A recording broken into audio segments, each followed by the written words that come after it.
کراچی کے کورنگی کازوے ندی نے 2 بچوں جبکہ ہاکس بے پر ظالم سمندری موجوں نے نوجوانوں کو نگل لیا۔ ڈوبنے والے 2 بچوں اور نوجوان کی لاشیں نکال لی گئیں جبکہ ایک نوجوان کو بے ہوشی کی حالت میں جبکہ 2 نوجوانوں کو تلاش کیا جا رہا ہے۔ رپورٹ کریں گے عمران حفیظ۔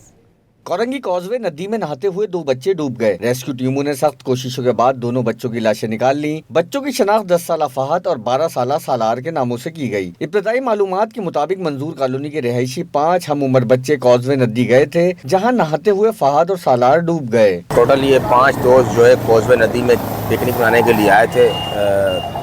2 جو ہے سالار اور فہد جو ہے وہ گہرے پانی میں ڈوب کے جاں بحق ہو گئے۔ چیپا ریسکیو ٹیم نے ان کو ریسکیو کیا اور پھر بعد ازاں جو ہے جنا اور پھر جنا سے چیپا خانے منتقل کیا گیا۔